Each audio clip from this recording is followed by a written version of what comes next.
Hello, Aries. I'm here to do your reading for the first 15 days of January. Happy January. Welcome to 2022. Let's hope it's better than the last 2 years. All right, so let's start really quickly with the transits, like the bigger transits. On January 2nd, Mercury enters Aquarius. On January 2nd, there's also a new moon in Capricorn, and I'm going to read you a little bit about this moon because it's very interesting.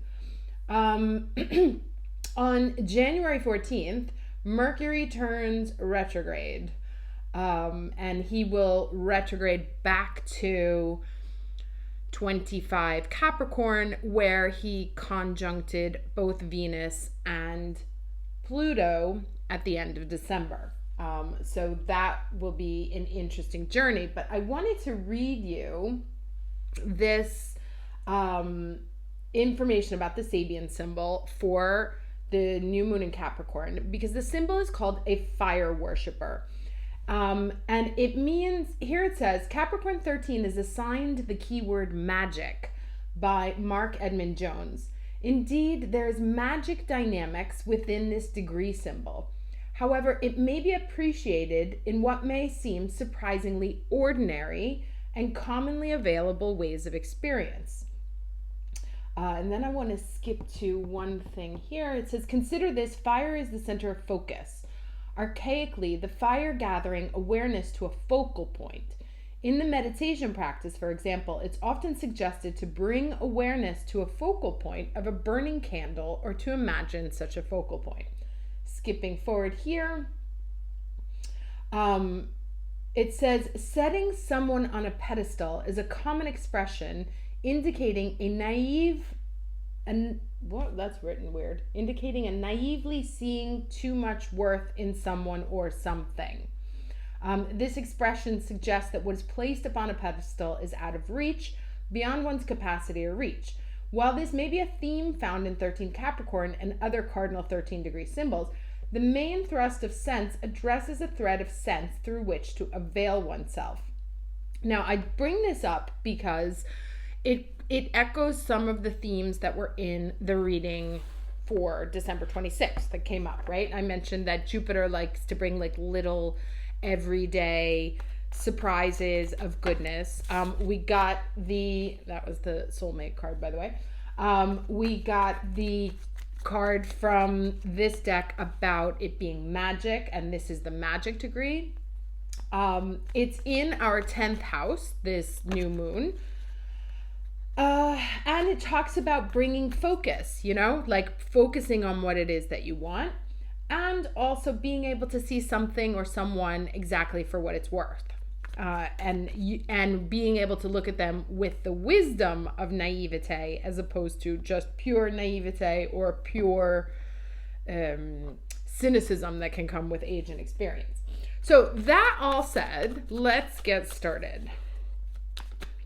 Can I get the overall energy for Aries for the first 15 days of January 2022? First 15 days of January 2022 for Aries.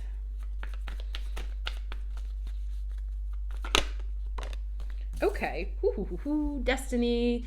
So things unfolding, and this black and white here, and these two figures echoes the same reading last week about impartiality, bringing things into balance, making the two opposing sides that we were dealing with all through 2021 of Saturn and Uranus against each other, bringing them together and getting all of the aspects to start to collaborate, right? So it's like if you were feeling pulled in two different directions, we're stuck in either or situations where it's like I can either have a job or I can have love or I can have money or I can be happy, any kind of those thought processes that you were dealing with over 2021. It seems like these pieces are going to start coming together and showing you or revealing the path of how they can actually live together in harmony, right? How you can have both.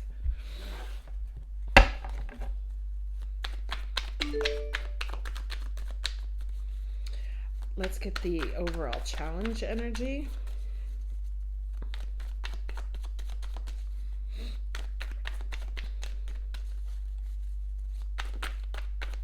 And it's interesting too, because there's this theme that keeps echoing, right? Like here we've got the two wise men, and these look to me like this dude looks like he could easily be a Saturn, and this looks like he could be a Uranus.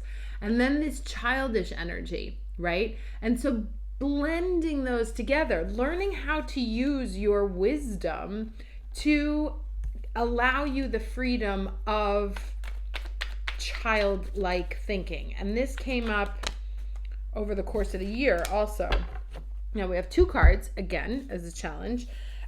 Here is the Six of Swords, so the burden, right? And then here is the Knight of Wands. So a couple ways these could play out, because it's talking about a burden. So like, and they're trying to climb a mountain here and trying to see, which is so Capricornian, trying to see like where they need to go.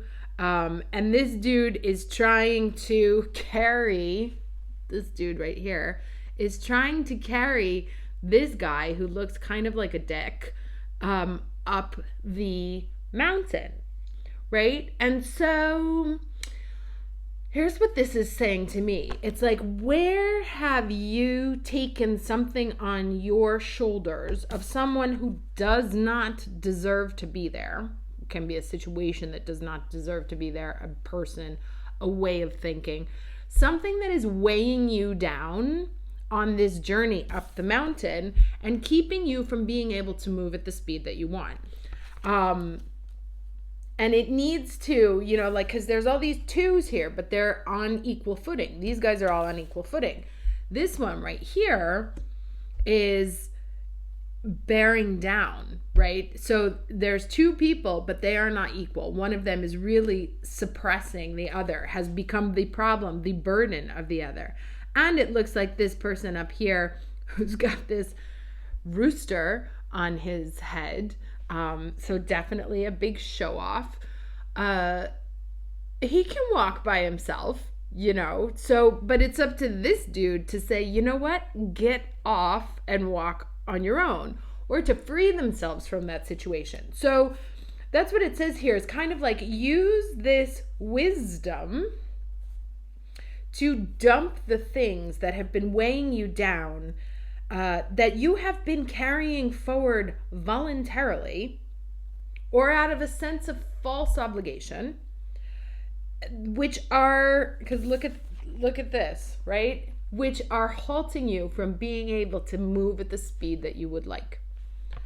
So these can be thought processes, like I said, these can be thought processes, people, situations, whatever, foundational beliefs, something that you are allowing to slow you down because you're carrying someone else's weight. And because here it's like this dude obviously feels like he has the obligation to do that. And what they're saying here is, you know, if you looked at that situation from different eyes, either from more youthful eyes or from a more sage-like perspective, would you see the situation in the same way?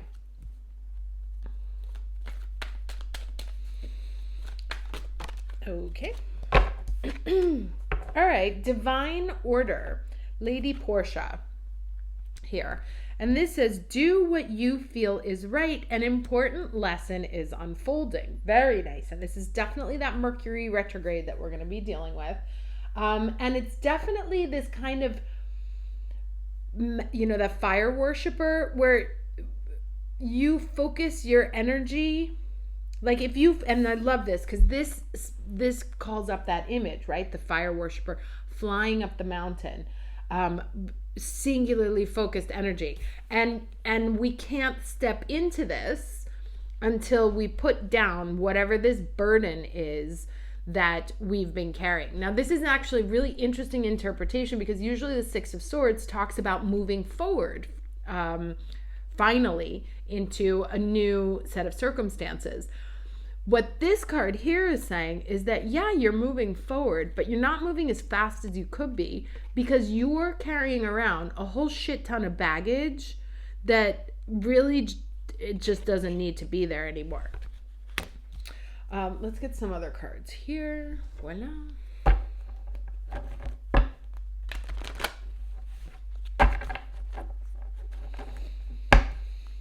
So definitely going to get some of these revelations, as I said, with both Venus and Mercury retrograding, both in Capricorn, both with the benediction, let's say, of Pluto.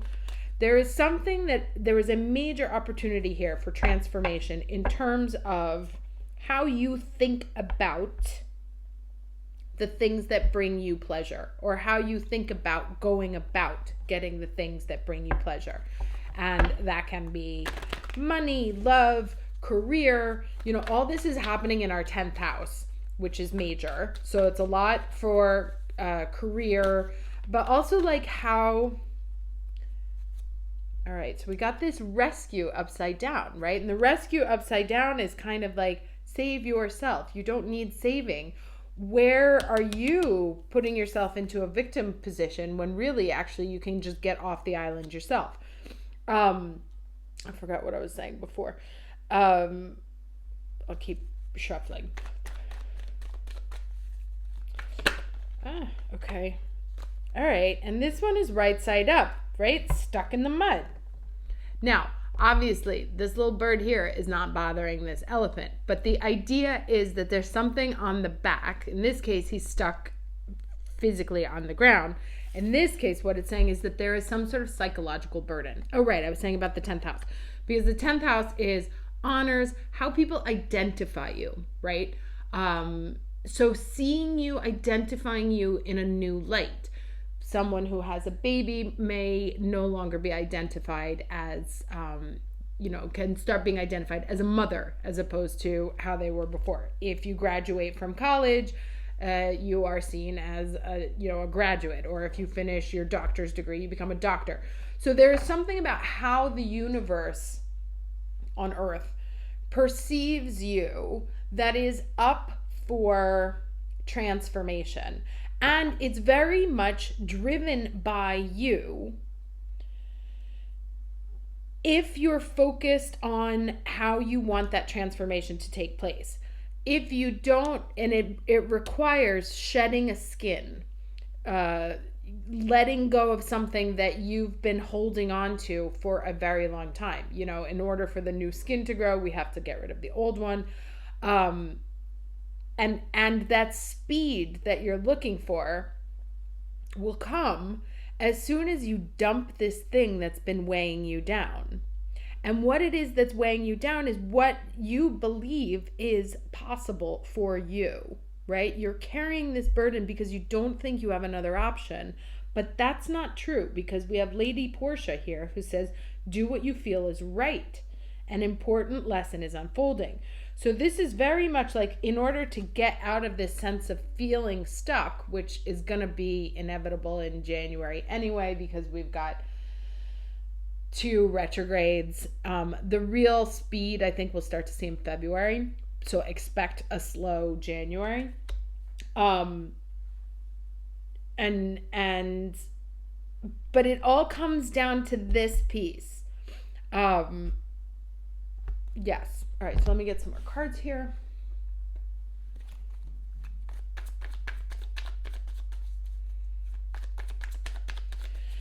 Can I get 3 cards for Aries? Okay, Page of Pentacles, right? That's kind of like new, young energy. Seeing new opportunities, looking at something, you don't have all the pentacles, but you do have one. So what do we want to do with it? 2 more cards, please, for Aries for the first 15 days of January 2022. And this talks about focusing on what pentacle am I gonna plant there. Okay, I'm gonna keep shuffling because these came out. I'm using the same deck I was using. I just recorded the other one, but these are the cards that came out from the last reading in the December 26th, right? Which I said that there's obviously a divine order working behind the scenes, mixing things up, blending new possibilities, right? And perhaps bringing something up from the past that you had already buried or thought was dead. Or something comes up to be seen so that you can release it, right? And I'm just going to put these like right here in the middle. and get some more cards around it. These are kind of like, I think, an echo of the last reading. Can I get 2 more cards? Yes. Okay. So there's that anxiety, right? That's coming up about, feeling also, oh, I can't do this, or, really carrying a very heavy mental burden that can keep you up at night about like what's possible for you. And this is really much like, you gotta let it go. Let me get 1 more card, please.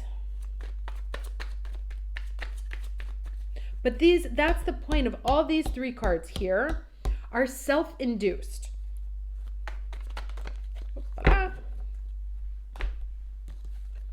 Okay, so we have the Hermit and then the Knight of Cups, right? So here you have some moment of reflection, right? And this is very interesting. So Capricorn, like old sage, even though this is usually like associated with the Virgo here. It talked about the focus, right? The fire worshiper, finding what lights you up, right? Right now, there's a sense of really being weighted down by your past, by something else, by someone else, which can put you into a sense of victim mentality, keeping you up at night about like, oh, this is never going to work out. It's not for me. I'm not going to make it. I'm too tired. I can't do this anymore. And what this card here says, the Hermit, it invites you to, because these are both 9s. That is so, love that. So, he's really looking at it, and it's almost kind of like a benevolent figure, right? Like someone trying to get you to take your hands off your eyes and look up, because the light is right there, right? So this is very much about you choosing to step out of a place of can't, won't, shouldn't, couldn't, didn't, the anxiety, whatever is causing the anxiety, to let it go. Now, I know people are like, oh, that's so much easier said than done. And I'll tell you kind of like a funny anecdote that I wrote about once. I was working with Google on the original Google Glass, and the meeting that we had not gone well. Like they were using our brand. They wanted to use our brand to launch it. And the meeting hadn't gone well. They weren't willing to listen. They weren't flexible. They just wanted to do things their way. And I didn't think that was healthy for our brand. So I didn't want to do it. And I walked out of there and I went to go get a massage. I think I may have told this story on this channel before, but if you haven't heard it, I went to go get a massage and I couldn't even pay attention to the massage because this was me, right? Like I was just like obsessed with the thoughts of these people, like they're such assholes and blah, blah, blah, blah. Sorry guys. And then while I was sitting there, I was like, oh my God. And it sounded like the dumbest thing, but it was actually a moment of eureka. Like I don't have to think about this. I don't have to feel bad about it. I don't have to worry about it. I can actually just leave that in the office, go home and have a lovely evening and pick it up again tomorrow. I don't have to carry it around with me everywhere because it's keeping me from being able to like express my fire energy. It's really bringing me down. And it was also like exacerbating my sense of victim mentality. Like, oh, no, I was getting really whiny. And that moment for me, which was tiny, it was very tiny. And that's why I loved that line here that it says that indeed there is magic dynamics within this degree symbol. However, it may be appreciated in what may seem surprisingly ordinary and commonly available ways of experience, right? So the tiniest of insights that absolutely changed how I viewed my entire existence. that I didn't have to, it wasn't an obligation for me to stress about this stuff, that I was choosing to, and that I could choose to think about something else if I wanted to. And look at what happens as soon as, sorry, this is like really uncomfortable. As soon as she takes her hands off and sees the light, right? Moved from the Page of Pentacles to the Knight of Cups, like far more emotionally empowered, knows what they're worth, on the white horse here. This is kind of like Prince Charming, moving into a very solid, confident state of what fills your cup, right? But it can only happen once you allow yourself to see this light that this hermit is trying to share with you, right? And this little dynamic here also kind of echoes this. So stepping back into, like I said in the reading from the end of December, stepping back into a lighter way of thinking, a younger way of thinking, a more balanced way of thinking. It doesn't have to be either or. It can be both. You can be good at your job and not stress about it all day long. And once you get that under lock, right, that actually empowers you much more emotionally. And then we have two knights here because we have the Knight of Wands and the Knight of Cups. Then you can actually start moving forward at a different kind of speed. And see, I love that these two are at the end of the reading here, because he's actually starting to move, right? So, and it may be like around the 24th, maybe that's what that number is there for, around the 24th of January, starting to see how things can evolve, right? Finally feeling like perhaps you've gotten this monkey off your back. Now let me get a quick word of advice and then I will let you go so this doesn't get too long.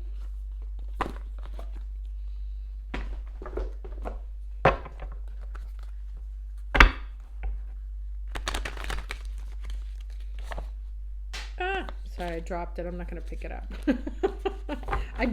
I dropped the Nine of Swords, right? It falls off at the end of the day. It falls off the reading, right? It doesn't want to be in this reading.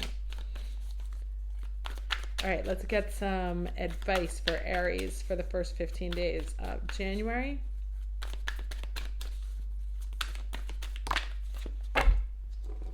Ooh, 2 cards. All right, so first we have, love it, the hummingbird spirit, be here now, right? Which is that thing you don't have to be weighted down in your thoughts every day. And then the turkey spirit, oh, these are both 7s. Yeah, these are both 7s. So you have the hummingbird spirit, be here now, and the turkey spirit, give with gratitude and grace. So really shifting your energy from this sort of heavy weighed down stuff to a much lighter place, allowing that to happen for you by choosing to put down this mental, physical, relationship, financial burden. There is something that is weighing you down. I'm going to give you one more example. So before Christmas, like we're going away, and I didn't have some articles of clothing that I wanted with me. I'd left them at the beach. And so I'm thinking, okay, fine, I'll grab a train, I'll run down there, I'll get it, and then I'll come back up, which was going to cost me a lot of money, a lot of time, and make me tired, and I don't need my immune system down. And I was like, do I really need to do that? Like, do I really need to? Or is there something else I can do? Is there another way I can look at this? Like, do I really need it? Do I actually have to go through that? Am I always just trying to overwork and make my life more difficult for myself than it has to be? And the answer was yes. So I decided, I was like, you know what? I'm just going to make do with what I have, and that's fine. And that actually like alleviated all the energy around it. And I got my time back, etc. So sometimes that we do things because we think we have to, and because they're habits that we've been carrying forward, because we like to be the best, because we want what we want, and because sometimes we have a nature to, since we're always doing everything for everybody anyway, to always want to overdo. And that's not what we need to be doing anymore. It's very much a year of, do I need that? Like, do I really need to be doing that? Is that good for me, or is that just going to be a waste of my time? I know I've always, like 5 years ago, I would have gone and done that. Is that who I am right now? Do I need to be that person today? And again, repeating this new moon in Capricorn energy, that shift in who you are and how people see you is going to come through these very tiny little everyday changes of like, you know what, I'm not going to overdo this time, and I'm not going to overdo that time. And you become more of a happy, peaceful, and feeling used and abused by the people around you, because you start to say, you know, I'm going to take care of my own well-being. I don't feel like doing that today, so thanks. Or I don't feel like thinking about that today. So really putting some good boundaries down in January about what we're willing to do and what we're willing to take on anymore. So looks very nice. Thank you for joining me. I will see you when I am back. Hope you had a lovely new year. Take care.